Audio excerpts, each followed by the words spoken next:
Hello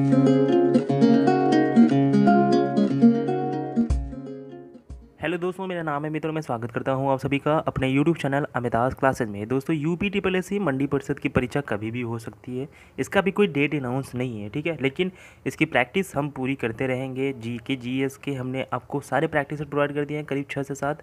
आपने वो नहीं देखे हैं तो वो भी देख लीजिएगा। अब हम सीरीज जो चलाने वाले हैं वो हिंदी के लिए चलाने वाले हैं, ठीक है।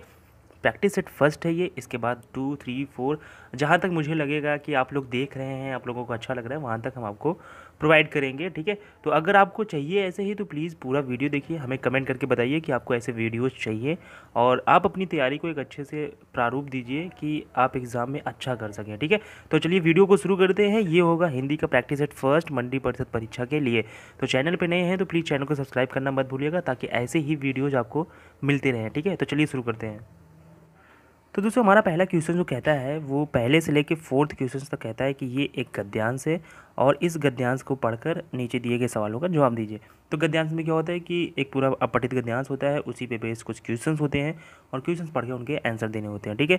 तो ये क्वेश्चंस मैं स्किप कर रहा हूँ, लेकिन आगे अगर आप लोग कहेंगे तो ऐसे क्वेश्चंस भी हम कराएंगे आप लोगों के लिए, ठीक है। चलिए हम इसको करने की विधि बता देते हैं आप लोगों को। सबसे पहले आपको करना क्या है कि सारे क्वेश्चंस पढ़ने हैं, जो भी क्वेश्चन, जैसे कि इस गद्यांश का मूल कथ्य क्या है पूछा गया है, भयंकर विनाशकारी आधुनिक शस्त्रास्त्रों में को बनाने की प्रेरणा किसने दी। तो इन सब चीज़ों को आप पहले क्वेश्चंस पढ़ लीजिए, फिर उसके बाद जब आप गद्यांश पढ़ेंगे तो आप समझ जाएंगे कि कहाँ पे चीज़ें क्वेश्चन से रिलेटेड हैं, और उसका आंसर आप आसानी से प्राप्त कर सकते हैं, ठीक है।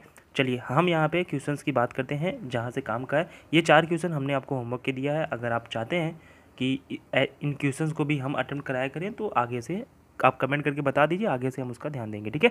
चलिए नेक्स्ट बात करते हैं। यहाँ पे राम ने कहा कि मैं घर जाऊँगा, कौन सा वाक्य है। तो ये है क्रिया उपवाक्य, ठीक है।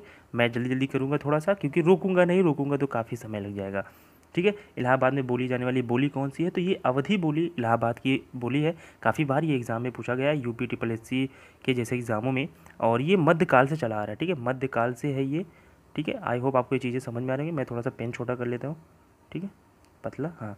चलिए, अ के उच्चारण स्थान का नाम है तो कंठतालव्य है, ठीक है। कंठतालव्य इसका आंसर होगा। मैंने उच्चारण वाला एक वीडियो बना के रखा है, उसको देख लीजिए आप। तो ये जो अ जितने भी हैं सबको आपकी कन्फ्यूजन दूर हो जाएगी, ठीक है। चलिए, उड्डयन का संधि विच्छेद क्या होगा। तो उत प्लस डयन होगा संधि विच्छेद, और ये कौन सा है, व्यंजन संधि। देखिए, संधि के बारे में भी हमने बात की है थोड़ी सी, अगर आप कहेंगे तो आगे भी डिटेल में आपको समझा देंगे, ताकि संधि का जो भी क्वेश्चन है वो छूटे ना। चलिए, चूरण किस प्रकार का शब्द है। तो ये है तद्भव, और तो इसका तत्सम क्या होगा, तत्सम हो जाएगा चूर्ण। देखिए, तद्भव तत्सम के बारे में भी हमने वीडियो बनाया। तत्सम मतलब जैसा जो था वैसा ही रहेगा, तद्भव मतलब इसी से उत्पन्न होकर बना हुआ, ठीक है।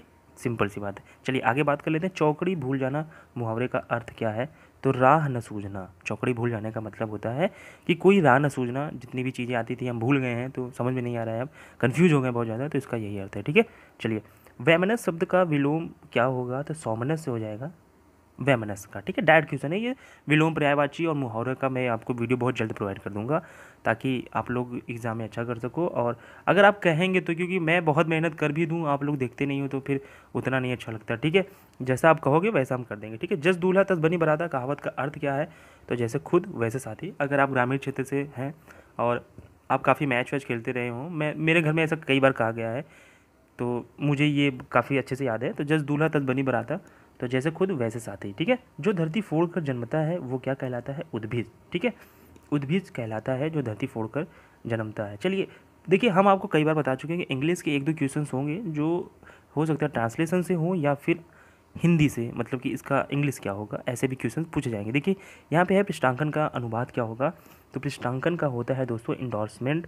और अगर हम बात करें वेरिफिकेशन का, तो आपको पता है कि वेरिफिकेशन का होता है सत्यापन, और अमेंडमेंट का होता है यहाँ पे संशोधन होता है शायद, हाँ संशोधन ही होता है। और स्पेसिमेन की बात करें तो प्रतिरूप होता है इसका, प्रतिव्यय नहीं, ठीक है, स्पेसिमेन का। इनमें से मूक का अनेकार्थक शब्द कौन सा है। तो विवश है। विवश इसका नहीं है, ठीक है। कौन सा नहीं है, गूंगा, चुप, शांत, ये सब मूक के हैं। चलिए आगे बात कर लेते हैं। राम की गाय चरती है वाक्य में कौन सा कारक है। तो यहाँ पे संबंध कारक है। संबंध का के की, हमको पता है, कर्ता ने कर्म को कारण से संप्रदान के लिए अपादान के द्वारा वाला, ठीक है। संबंध का के की, तो यहाँ पे हो जाएगा, क्योंकि की है तो यहाँ पे संबंध कारक हो जाएगा। आगे बात कर लेते हैं। वह बहुत अच्छा लड़का है। में वह कौन सा सर्वनाम है? तो वह बहुत अच्छा लड़का है यानी कि किसी पर्टिकुलर इंसान को कहा जाए, निश्चय है वो, ठीक है, निश्चय हो जाएगा यहाँ पे। अनुमान का विशेषण क्या होगा? तो अगर हम बात करें अनुमान का विशेषण तो हो जाएगा अनुमानित, ठीक है। जब पानी बरसता है तब मेढक बोलते हैं। में जब पानी बरसता है कौन सा वाक्य है? तो ये हो जाएगा क्रिया विशेषण उपवाक्य, ठीक है।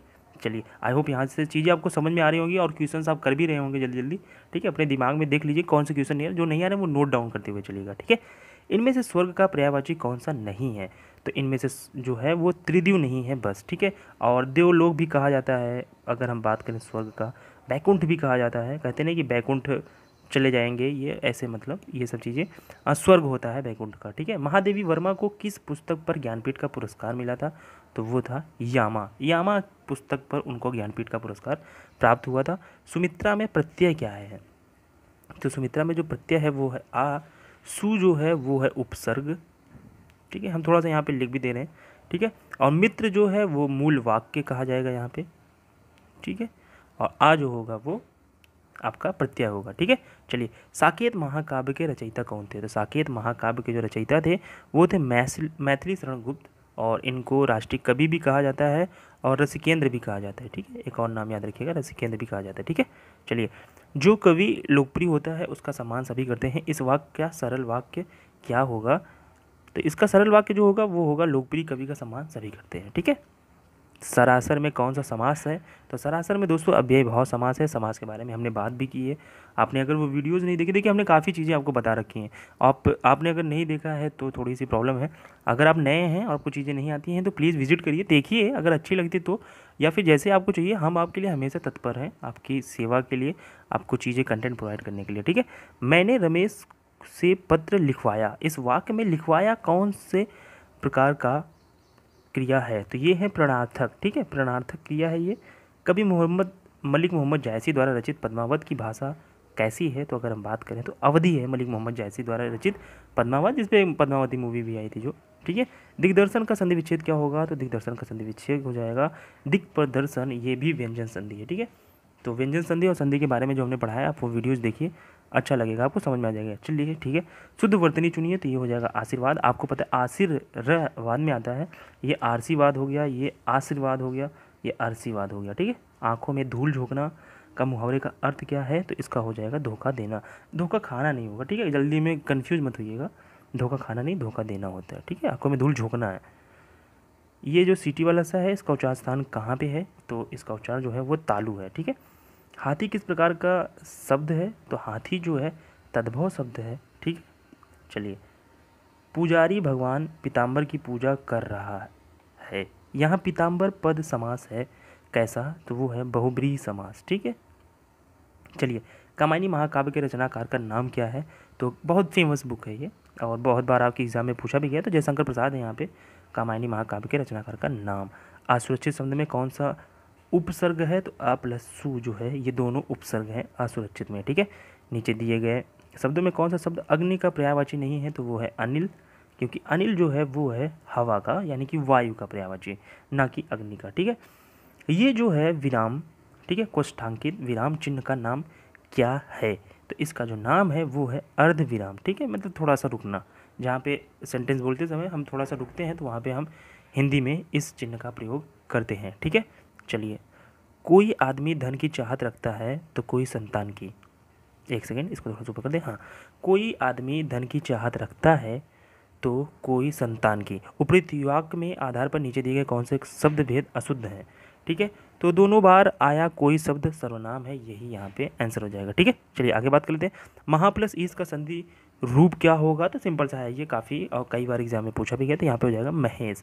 आई होप आपको काफ़ी क्वेश्चंस यहाँ पे आ भी रहे होंगे, क्योंकि अगर आपने यूपी ट्रिपल मंडी परिषद के एग्जाम की तैयारी कर रहे हैं या लोअर पीसीएस भी कर रहे हैं तो ये सब क्वेश्चंस आपके लिए आने चाहिए, ठीक है। निम्नलिखित में से कौन सा भाव वाच्य का उदाहरण है? तो भाव यहाँ पे देखिए, मुझसे गाया नहीं जाता, यही होगा। बच्चा सो रहा है तो ये क्रिया हो रही है, भाव नहीं यहाँ पे, ठीक है। तो मुझसे गाया नहीं जाता, ये हो जाएगा आपका आंसर। धीरे धीरे का समास क्या है? धीरे धीरे के समास की बात करें तो ये है अव्ययी भाव समास। आँख नदीदा काढ़े कसीदा लोकोक्ति का अर्थ क्या है? इसका अर्थ हो जाएगा योग्यता न रहने पर भी काम करने की सीख ही मानना, इसका सही आंसर हो जाएगा। ठीक है, चलिए आगे बात कर लेते हैं। वही मनुष्य है कि जो मनुष्य के लिए मरे, पंक्ति में कौन सा अलंकार है? तो यहाँ पे देखिए जो होगा ये अनुप्रास अलंकार हो जाएगा। ठीक है, यहाँ पे वही मनुष्य है जो कि मनुष्य के लिए मरे। वैसे तो ये देखिए लाटा अनुप्रास है, लेकिन वो ऑप्शन में है नहीं, तो अनुप्रास का ही एक पार्ट है लाटा अनुप्रास, तो उसी का आंसर हो जाएगा। ठीक है, वागेश्वरी का पर्यायवाची शब्द क्या है? अगर हम बात करें वागेश्वरी का, तो यहाँ पे शारदा, आप अगर कभी एमपी गए होंगे मैहर में शारदा माँ का मंदिर है बढ़िया, वहाँ अगर गए होंगे तो आप देखे होंगे वहाँ पे सही वागेश्वरी माँ भी लिखा रहता है कहीं कहीं, तो थोड़ा सा घूमे टहलेंगे तो चीज़ें आपको समझ में आती रहेंगी। ठीक है, चलिए ये क्वेश्चन काफ़ी अच्छा है। अव्यवस्थित वाक्यों के खंडों को क्रमबद्ध, यानी कि इंग्लिश में इसको हम पैराजंबल कहते हैं। तो आप अगर इसका आंसर देखेंगे दोस्तों, तो सबसे पहले हम थोड़ा सा इसको ऊपर कर लें, ऑप्शन के थ्रू यहाँ पे जाया जाता है। तो देखिए सबसे पहले जहाँ पे ऑप्शन नंबर सेकंड होगा बिना हिंसक विरोध के, तो ये तो होगा नहीं, यानी कि ये और ये कैंसिल हो गया। ठीक है, अब हम बात करते हैं क्या पांचवा होगा, चले आए हैं, सॉरी पांचवा आर्थिक और सामाजिक न्याय को नहीं। देखिए थर्ड क्या करें शुरू से ही, तो जाहिर सी बात है कि सेंटेंस यहीं से शुरू होगा और ये आपका आंसर हो जाएगा। ऑप्शन के थ्रू अगर आप इस पे जाएंगे तो जल्दी कर लेंगे। ठीक है, 3 बेर खाती थी वो 3 बेर खाती है में प्रयुक्त अलंकार क्या है? तो इसमें जो यूज हुआ है अलंकार वो है यमक अलंकार। कैसे? यहाँ पे देखिए 3 बेर यानी कि जो बेर खाई जाती है वो, और 3 बेर यानी कि पहर की बात की जाती है, और दोनों का मतलब अलग अलग है। ठीक, तो यहाँ पे यमक अलंकार होगा। विस्मय अस्थायी भाव किस रस में होता है? तो अगर हम इसकी बात करें तो ये होता है अद्भुत। ठीक है, यद्यपि मोहन धनी है तथापि बहुत दुखी है, ये किस टाइप का वाक्य है? अगर हम इसकी बात करें तो दोस्तों ये जो है ये मिश्र वाक्य है। ठीक है, क्योंकि यद्यपि का जहाँ यूज हुआ रहता है वो वाक्य मिश्र वाक्य होते हैं। ठीक है, चलिए जिसके बराबर कोई ना हो, यानी कि अनुपम, अनुपम खेर, जिसके बराबर कोई ना हो।